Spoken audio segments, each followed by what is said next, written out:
日本人咧拉麵好普通噶，好似香港嘅雲吞麵、牛腩麵咁咯。肚餓又食，肚餓又食。呢度係好大嘅份量，多人有得添飯。普通百幾蚊嗰啲都唔夠肉食。中環啲嘢食好貴㗎嘛，咁嚟到呢度就真係好平。不過其實都差唔多嘅，出邊都大致一樣。豬扒拉麵，我爭豬。呢個你識啊？我係太田真司，入萬名咧就我得先至。喺東京出世嘅，嚟咗香港21年。佢尊重本地文化喎，嚟到香港嚟學習廣東話已經係一件值得欣賞嘅事啦。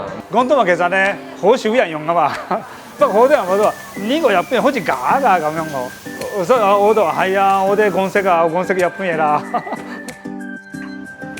即係拉麵，其實我都好中意嘅，好味嘅。不過有時香港多上面啊，雲吞麵、牛腩麵嗰啲有時好好味㗎，真係嗰啲都。豬扒一個都未出嘅點解？我16歲第一次做兼職，餐廳洗碗。嗰時個個都冇錢得嘛，屋企度冇諗咁多嘅，總之餐廳可以包食咯。自己學生嗰陣時都係想飽嘛，想平啲。我覺得佢哋都係咁諗啊嘛。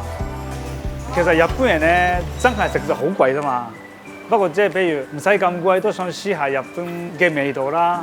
老細賺少啲咪唔緊要咯，夠賺錢就得㗎啦，唔使咁爭咁多啫嘛，係嘛？我啱啱嚟香港嗰時咧就酒店做嘢嘅，係酒店日本餐廳嘅師傅，唔係我唔做嘅，酒店唔要㗎。嗰時香港經濟冇嘛，日本人人工貴啊嘛，所以佢唔要日本人。做呢間嗰陣時咧就做飯同埋食烏冬，跟住咧試下自己整嘅拉麵俾人食咧，就越嚟越多人食。有時咧出邊食拉麵咧一個唔夠食㗎，飯量唔夠多，所以我想俾多啲。同埋咧多數嗌翻嚟嗰啲咧一包咧就咧120克，我哋咧一個蛋咧就140幾克，因為自己證明自己幾多咪幾多嘛。點樣先至合格咧？就一定要等壓。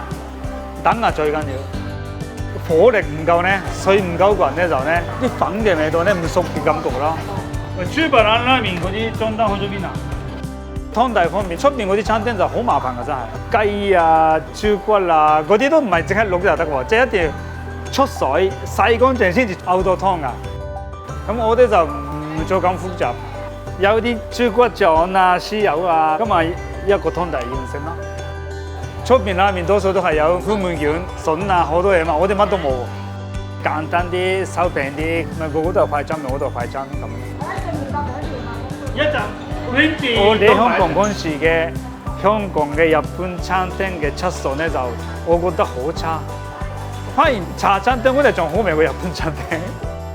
譬如滑蛋豬扒飯，完全唔同我哋日本嗰啲，嗰個汁唔同，太甜，雞蛋嘅飯量同埋汁嘅比例唔同。日本最出名嘅滑蛋豬扒飯咧，多數咧就豉油、味淋、木料嘅嗰啲調味咯，好似香港嘅牛腩麵咁，邊度都有得食。滑蛋豬，日本嗰陣時咧就唔急嘅，不過咧要整得靚啊，即係時間少少晏啲都唔緊要，唔好話求其做。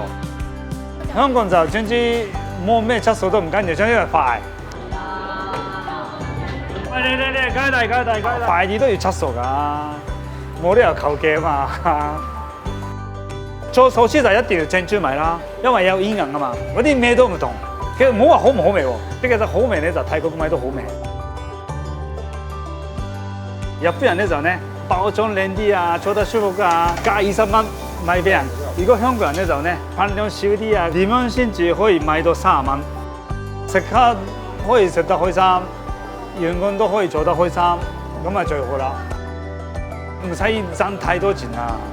其實我哋可以繼續咧做得到就得㗎啦。譬如咧，我日本嗰陣時咧，聽唔到法國菜，法國最貴啊嘛。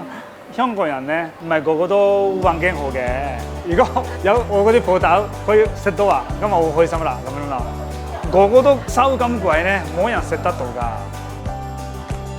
即係我覺得唔係我唔做就唔做啊嘛，係嘛？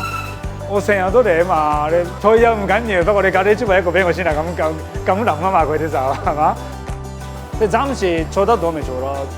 呢個咧去咗15年啦，即係到啲人食，大家開心，我都開心，唔會離開嘅。